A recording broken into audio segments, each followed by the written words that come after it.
байгууллага ямар чиг үүрэгтэй байгууллага вэ? За яг энэ талаар иргэд та бүхэн асуулт хариулт хүлээж байгаа. За мөн асуулт байгаа бол өнөөдрийн манай нэвтрүүлгийн дугаарт анхаарлаа хандуулаарай. Хуульчдын цаг нэвтрүүлгийн шин дугаар эхлэж байна. Тэгэхээр зочдоо та бүхэндээ танилцуулъя.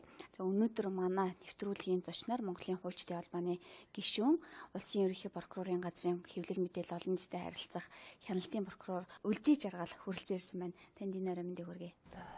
Тэгэхээр нэвтрүүлэг маань үзэгч та бүхэн дахин хэлэхэд 7 хоног бүрийн нэм гарагт 18 цагаас үзэгч та бүхэнд хүрч байгаа. Тэгэхээр нэвтрүүлэгтэй хамт байгаараа. За мөн асуулт болон нэвтрүүлэгтэй холбоотой гомдол санал авах юм бол ETV Space HD гэсэн пэйж хаяг хандснараа бас ирүүл уран боломжтой байгаа гэдгийг хэлье.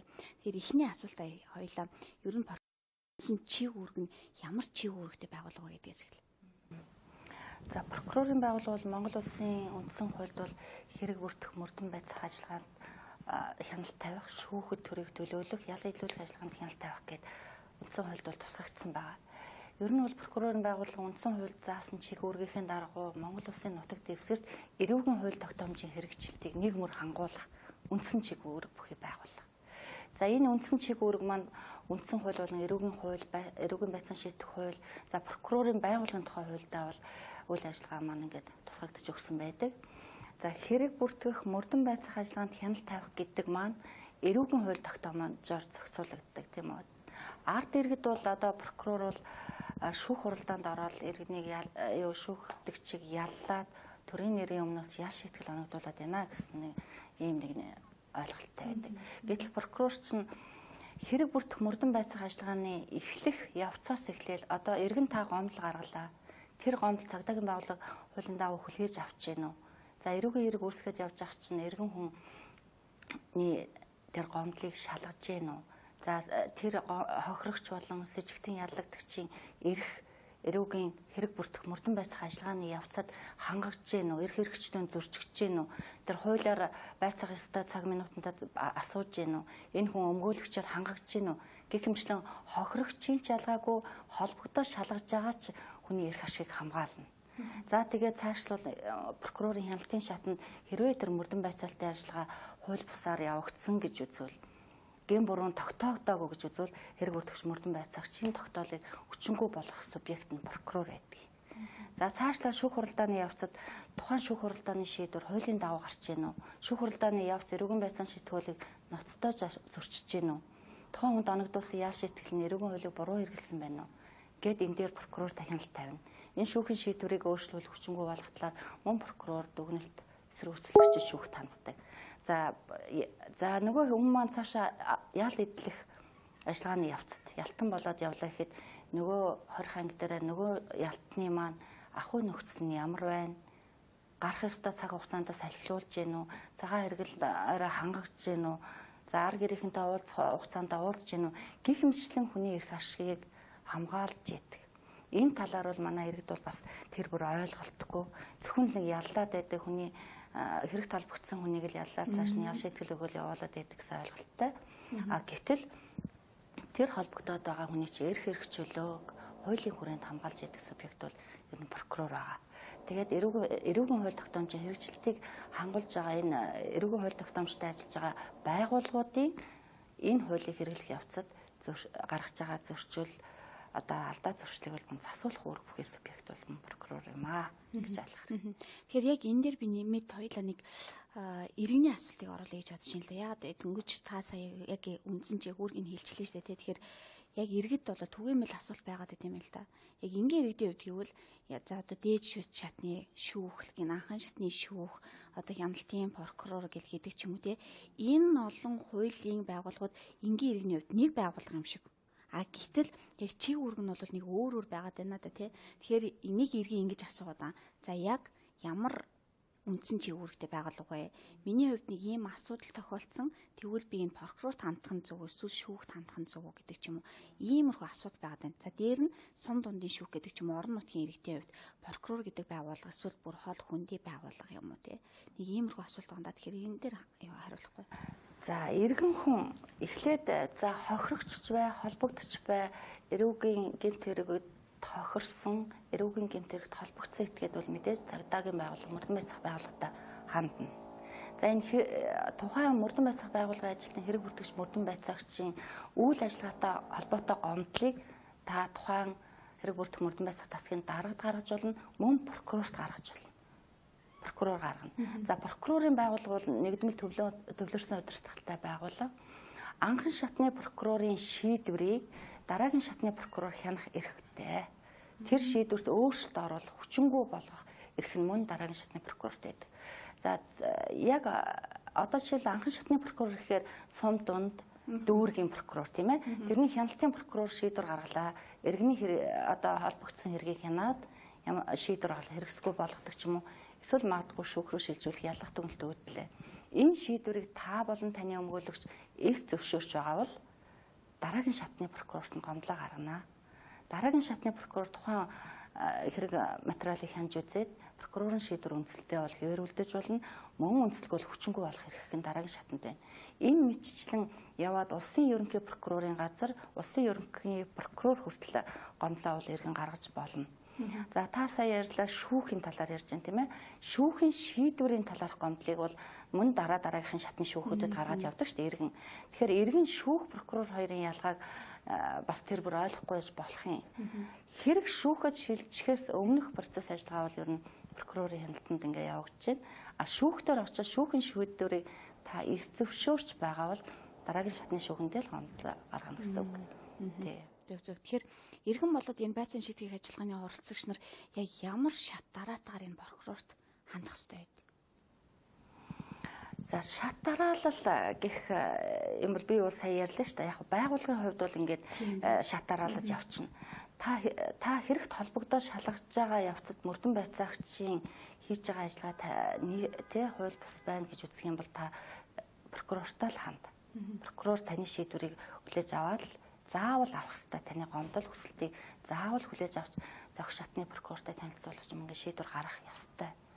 Энд бол шатараал гэдэг ах юм байхгүй зүгээр процессын хувьд бол хэнд эхэлж гомдол гарах уу гэд би сая танилцууллаа шүү дээ тий.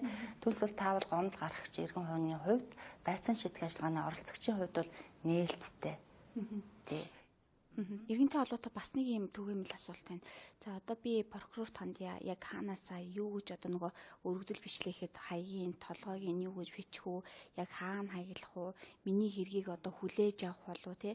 За дээр нөгөө ийм зөвлөгөө туслалцаа авах төлбөр мөнгөтэй байдаг болов гэсэн ийм асуулт их байт юм л да. Зөв.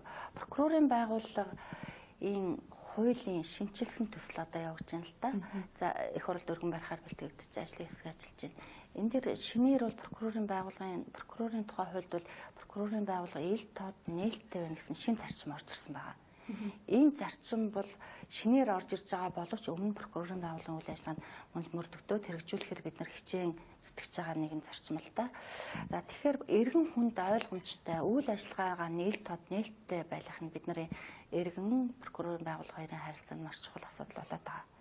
Тэгэхээр бид нар иргэн хүн та яаж гомдлоо гаргах уу? Хэрхэн хандах уу?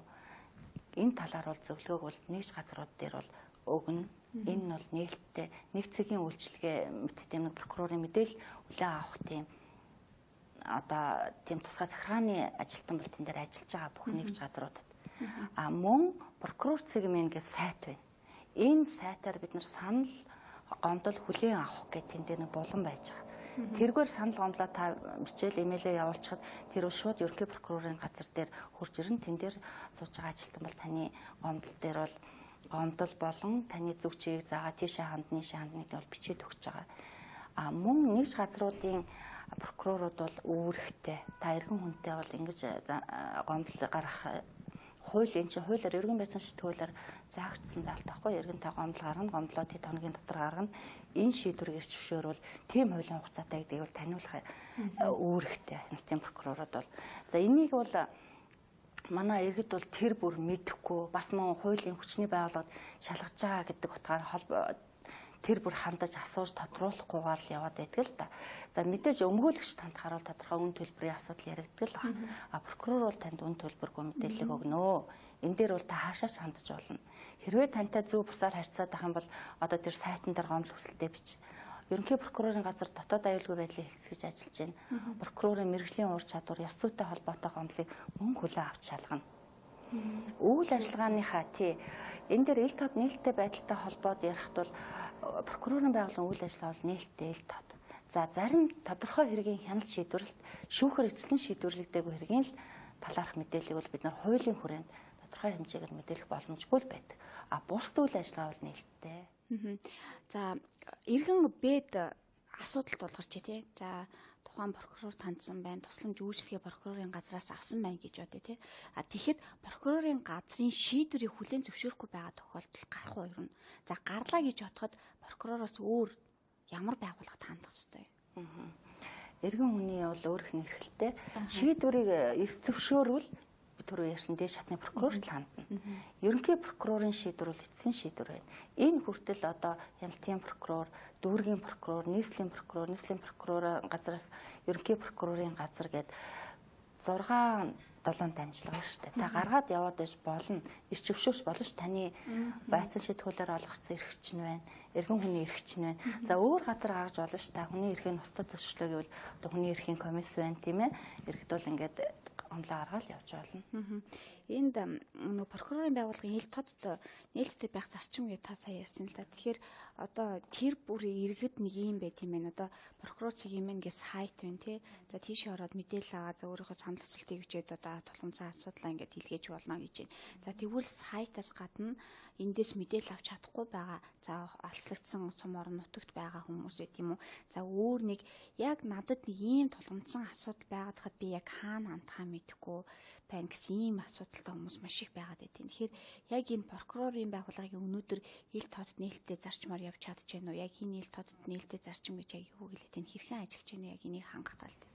За 2016 онд ерөнхий прокурорын газраас иргэд олон нийтийн дунд прокурорын байгууллагын үйл ажиллагаа, прокурор ажлын ёстой холбоотой судалгаа явуулсан. За судалгааны дүнгээр бол прокурорын байгууллага тэр бүр ил тод нээлттэй байж чадахгүй байна. Прокурор ажилтны ёсод анхаарах асуудал байна гэдээ бас анхааруул зохистой асуудлууд гарч ирсэн л дээ. Энэний дагуу прокурорын байгууллага энэ жилийн үйл ажиллагааныхаа зорилтод ил тод нээлттэй байх гэсэн юм зорилтыг мөн тавьсан байгаа. За ингээ үйл ажиллагааны ил тод нээлттэй байна гэдэг маань үйл ажиллагаа эрүүгийн хууль тогтоомжийг хэрэгжүүлэх явцад прокурорын байгууллага зохион байгуулж байгаа арга хэмжээ үйл ажиллагаа авч байгаа одоо арга хэмжээ бол ил тод нээлттэй байна. За эрүүгийн хэргийн хяналт шийдвэрлэлт бол хуулиар хүлээн зөвшөөрөгдсөн. Хуулиар одоо хориглоогүй тэр зүйлийг бол бид нар ил тод нээлттэй байхыг хичээн ажиллаж байна. За энэ ил тод нээлттэй байх зарчим энэ үйл ажиллагааны хүрээнд бид энэ жил Азийн самтай нэг том төсөл хэрэгжүүлээд явж байгаа. Энэ дагуу прокурорын байгууллагын цахим бүртгэл гэж байдаг. Улсын хэмжээний том бүртгэл байна. Одоо тухайлбал Баян Улгийн аймагт шалгаж байгаа эрүүгийн хэргийн мэдээлэл эндээс цахимаараа ороход бол бүгд харагдана. Хин гэдэг ч холбогдох хэдэн настай, өмнө ял шийтгэлтээс энэ хэргийг хин шалгаж байна. Хяналтын аль шатанд явж байна. Хэргийн хэд дугаар хугацаанд байна. Ямар шийдвэр гаргах гэдгийг зохих код авсан албан тушаалтанд шууд ороод харна. Тэгэхээр энэ мэдээллээс зарим хэрэгтэй мэдээллийг иргэд олон нийтэд нээлттэй болгоё.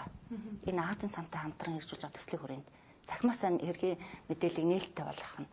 Тэгэхээр хинт нээлттэй байх вэ гэхээр энэ хэрэг дээр одоо сонирхол бүхий одоо тухайл хохирогч энэ хэргийн холбогдогч нарт энэ мэдээллийг нээлттэй болгоно. Та одоо тэнд аслагдсан аймаг сумд шалгадаад байж байгаад мэдэхгүй байвал одоо эндээс одоо өөрхөн кодыг өглөө. Миний хэрэг одоо хаана явааг мэдээ те. Ингээд кодороо тэр цахим бүртгэл рүү ороод үзэхэд таны хэрэг дээр тэр гомдол гаргаад улсын ерөнхий прокурорын газарт хянагч байна. Гэх мэтчлийн мэдээллүүд бол ил болно. Мөн холбогдогч нарын ар гэрийн хүмүүс ялангуяа одоо тухайлбал ял эдэлж байгаа ялтан тэрний ар гэрийнх нь тэр кодоор ороод үзэхэд манай энэ хүний хэдэн хоног одоо хоригдсан байна. Ажлын шагналын хэд хоног авч юу? Хизээ энэ хүн сурлагдах нь. Гэх мэтийн мэдээллийг бид нар ил болгоё гэж сая ажиллаад одоо ийм ажиллагаа хийж байна. За нэгдүгээр ажиллагаа энэ. Хоёрдугаарт бид нар прокурорын байгууллага иргэд олон нийтэд шууд харилцах утас ажиллуулахаар төлөвлөөд тусгай зөвшөөрлөө авчаад явж байна. За тэгээд олон нэгж газрууд маань үйл ажиллагааны хил тод нийттэй байдлыг хангах хүрээнд бол тусгай төлөвлөгөө гаргаад ажиллаж байна. За үйл ажиллагааны ийм ил тод нийттэй байх ийм ажиллагаа байхын зүгээр хажуугаар иргэд бол бас нэг зүйлийг ойлгох хэрэгтэй. Биднээс юу хүлээдэг вэ гэхээр ерөөсөл хэргийн мэдээлэл хүлээдэг байхгүй. Энэ хэрэг хэрхэн шийдвэрлэгдсэн. За энэ хэрэг гэхээсээ энэ хүнд холбогдох хэрэг хэрхэн шийдвэрлэгдсэн те. Энэ хүний ар гэр хамаатан садны хинбэ гэх мэтчлэн мэдээллийг л одоо иргэд илүү сонирхдаг л доо. Гэтэл байцаан шийдэх ажиллагааны хүрээнд бол энэ хүний мэдээллийг тэр бүр бас ил болох боломж байхгүй. Яагаад гэвэл тухайн хүний алдар хүн нэр төр арт талд нь тийм ээ байна. Үр хүүхэд нь байна, хань ажил нөхшин настай хүмүүс нь байна те. Зүгээр л энэ одоо хин гэдгийг дорж одоо тийм газрын тийм албанчтай тэр ийм хэрэгт холбогдсон шалгаж яана гэхдээ ерөөсөө тэр бол цаана нь бол тэр хүний ар гэр бол маш хүн тусдаг.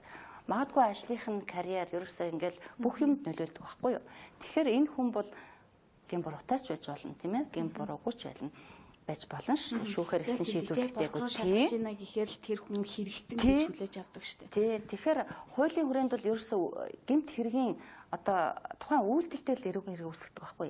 Ямар гин буруу тий эрүүгийн хууль тогтоомжид зөрчсөн ямар үйлдэл гарав тэн дээр л эрүүгийн хэрэг үүсгэн шүү дээ. Тэгээ энэ хэргийг хэн үйлдэв гэдгийг хэрэг бүртгэл мөрдөн байцаалтын явцад тодорхойлно. Тэгээд тэр хүнд холбогдох гэж ярьж байгаа.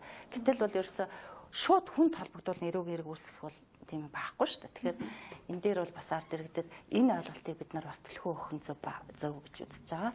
Тэгээд бол эцэслэн шийдвэрлэж байгаа хэргийн талаарх мэдээллийг бол бид нар боломжийн хэмжээнд хуулиар одоо зөвшөөрөгдсөн хэмжээнд бол нээлттэй өгнө гэж л төлөв ажиллаж байна да. Ер нь яг энэ иргэдийн зүгээс за одоо прокурорт одоо шалгагдж байгаа гэдэг юм явцад нь байгаа энэ хэрэгүүдээс харахад зохиолж байгаа яг хэрэг нь ямар чиглэл рүү одоо энэ иргэд яг юун дээр алдаж байна вэ? За мэдээлэл авах байдаг ч юм эсвэл нөгөө прокурорт хандах байдлаас нь харахад ч юм уу те. Эсвэл за магадгүй нэг иргэд за энэ хэргийг ингээд л хайчээ, орхичээ өөрийнх нь буруу зөв байж болно шүү дээ. Тэгээ тухайн иргэний зөв байж болно те. Тэгэхээр тэр хүнээс шалтгаалаад буруудах ч юм ийм тохиолдол байх уу? Одоо ер нь хэрэг бол олон янз л та тийм ээ. Тэгэхээр ер нь ихэнх тохиолдол манай ард иргэд бол өөрсдийнхөө болгоомжгүй өөрсдөө хариуцлагагүй байдлаас л хэрэгт холбогддог. За тухайлбал залуучууд бол зүгээр нэг баар цэнгэний газар ороод жоох юм уучаал нэг зүгээр нэг ингээл нэгээ шүргээд авахтал санамсаргүй байдлаар юм өргөлөөхэд тэр хүнд гэмтлийн зэрэг тогтоогдвол тэгэл гэмтэрэгтэн болж байгаа шүү дээ. За тэгээд олон нийтийн газар танхаарлаа гэж үүснэ. Тэрнийхээ хууль эрх зүйн мэдлэг тутмаг байна. Миний энэ үйлдэл чинь одоо гэмт хэрэг болно гэдгийг залуучууд иргэд бол мэдэхгүй байгаа байхгүй. Тэгэл гэмтлийн зэрэг гарцсан тэн дотор иргэдийн амгалан тайван байдлыг алдагдуулсан бол олон нийтийн газар танхаарсан та. Ингээл эрүүгийн хариуцлагад дутагтаад явна шүү дээ.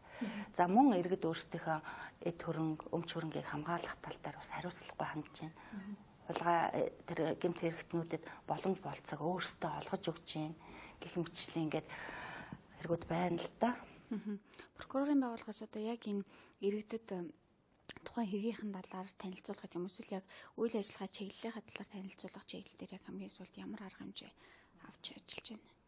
За энэ гэмт хэрэгээс урьдчилан сэргийлэх ажил бол төрийн нэгэн одоо үйл ажиллагаа иргэдээ гэмт хэрэгээс урьдчилан сэргийлэх ажил бол нэг чухал ажлын нэг. За гэмт хэрэгээс урьдчилан сэргийлэхэд хувь хүн, иргэн байгууллага, хэвлэл мэдээллийн байгууллагууд бүгд оролцох ёстой. Энэ дээр манайх нэгэнт эрүүгийн хууль тогтоомжийн хэрэгжилтийн нэмэр хангуулах чиглэл бүхий байгууллагын хувьд гэмт хэрэгээс урьдчилан сэргийлэх ажлыг тусгай нэг үндсэн хяналтаасаа бас тус нэг ажил болгонгод нэгж газруудын зохиосон ажлыг бол жил болгон одоо хагас бүтэн жилээр мэдээ тайланг нь гаргаж авч үздэг л дээ. За нэгж газрууд маань гэмт хэрэгээс урьдчилан сэргийлэх чиглэлээр тухайн орон нутагтаа үйлдсэн гэмт хэргийн судалгаа гаргаж байна. Одоо тодорхой төрлийн гэмт хэргийн судалгаа гаргаж байна. Тухайлбал залингийн гэмт хэрэг зөвхөн тухайн дүүрэг шалгаж байгаа залингийн гэмт хэргийн судалгаа гаргаад энэ хэрэг дээр хэдий ямар насны ямар хүмүүс хохирогч болж байна, холбогдогч болж байна, юунаас бож алдж байна гэх мэт ингээд дүгнэлт хийгээд судалгааныхаа дүнд дүгнэлт хийгээд энэ талаар чиглэсэн яриа таниулга албан газар хороодод очиж хийдэг. За хар тамхи одоо сэтгэс нөлөөтэй сурах бодисд ямар насны хүмүүс холбогдож байна гэдэг утгаараа бас энэ дээр одоо энэ хэргийн талаар хэрхэн аль насны хүмүүс ямар байдлаар сэрэмжлүүлэх өгөх үү гэдэг дээрээ бас анализ хийж байна. Тухайлбал оюутан залууш 10 жилийн хүүхдүүдэд хар тамхи гэдэг чинь ийм юм байдаг, мансууруулах байдаг чинь ийм юм байдаг гэхээр энэ бол сурчлага болчих. Тэр хүүхдүүд мэдэхгүй юм мэдүүлж байна. Тэгэхээр ямар хор хөнөөлттэй юм. Энээс яаж урьдчилан сэргийлэх гэдэг талаас тэднэрт хандаад. За эцэг эхт нь бол буюу албан газруудад бол эн чинь ийм юм байдаг юм тань мэдүүлэхээс гадна бас хор хөнөөлөөс нь гадна тань мэдүүлэх чиглэлээр ингэж одоо судалгаатай анализтай гэмтрээс урьдчилан сэргийлэх ажлыг хийнэ л дээ. Мөн тэгээ хэрэг мөрдөх мөрдөн байцаалтай ажиллагааны явцад хэрэгүүд дээр илэрсэн нөхцөл байдал дээр дүгнэлт хийгээд тухайн гэмтрийг гарсан албан байгууллага хороо нутаг дэвсгэрийн албан тушаалтанд прокурорын мэдээлэл бичнэ. Мэдээллийнхээ мөрөөр очиж шалгах ажиллагаа хийж байна. Тэгээд тухайн газрын бол одоо гэмтрээс урьдчилан сэргийлэх ажил зохиоход нь дэмжлэг тусалцаа үзүүлж байна. Тий, ийм тодорхой төрлийн хэрэгүүдийг бол шалгахад бол бас мөрдөн байцаагчд бол бас прокурорын зүгээс чиглэл өөрөөр даалгавар бичгээс гадна чиглэл өгч ажиллана. Гэх мэтлийн ажлууд их зохион байгуулж байна. Сүүлийн асуулт яг энэ та сая хэлж урьдчилан гэмтэргээс урьдчилан сэргийлэх тал дээр яг энэ ажлуудыг хийж байна гэх тээ. Тэгэхээр одоо яг сүүлийн үед яг энэ хэрэгүүдийг харж байгаад өсөж байгаа хэрэг нь ямар төрлийн одоо хэрэг байна вэ? За тэгээд үүн дээр яг юуг анхаарах хэрэгтэй болоод байна? Энэ яг юунаас шалтгаалж байна? Хэрэг өсөж байгаа бол. За 2016 оны прокурорын байгууллагын нэгдсэн тоо мэдээс харахад иргэдийн өмчийн эсрэг гэмт хэргийн тоо, иргэдийн эрх чөлөөний эсрэг тоо бол ерөнхийдөө нэг өссөн хандлагатай гарсан байлээ. За мөн тодорхой төрлийн зүйл ангиар нь авч үзэх юм бол урьд онуудаасаа энэ сэтгэгс нөлөөлөх мансуурах бодистой холбоотой гэмт хэргийн тоо өссөн. Энэ хэрэгтээр тусгаарлан нийслэлийн прокурорын газар тусгай хяналт тавьдгийг. Тухайн газрын тоо мэдээс харахад өнгөрсөн оныхоос өссөн 130-аад хэрэг бүртгэл мөрдөн байцаалтай ажиллагаа явуулсан 80 хэдэн хэргийг шүүх шилжүүлсэн холбогдогчийн тоо өссөн ийм байдал тогтоогдсон. За үүнтэй холбогдуулаад нийслэлийн прокурорын газар бол тодорхой судалгаа хийж байгаа энэ талаараа бас яриа таниулах хийхээр бол төлөвлөд ажиллаж байна л да. Танд маш их баярлалаа. За баярлалаа. Тэгэхээр хөгжлийн тэнцэг нэвтрүүлгийн шинэ дугаар үзэж та бүхэнд хүрлээд тэр өнөөдөр манай зочноор Монголын хөгжлийн албаны гишүүн, за улсын ерөнхий прокурорын газрын хэвлэл мэдээлэл олон нийтийг хариуцсан хяналтын прокурор Үлзий Жаргал оролцлоо. Танд маш их баярлалаа. Нэвтрүүлгийн дараагийн ярилцах сэдв мансууруулах бодистой холбоотой энэ сэдвийг бид бүхэн сонгон одоо ярилцах болно. Тэгэхээр та бүхэн мансууруулах бодистой холбоотой за урьдчилан сэргийлэх за энэ яг ямар төвшөнд байгаа вэ? Өнөөдөр Монгол улсад хэрэглээ нь ямар байна? За аль насныхын илүү хүртэж байна? Хэрхэн одоо урьдчилан сэргийлэх вэ гэсэн бүх төрлийн асуултаа ETV Space HD гэсэн пэйж хаягийн танцнараа эргүүлэх боломжтой. Баярлалаа үзэгчдээ.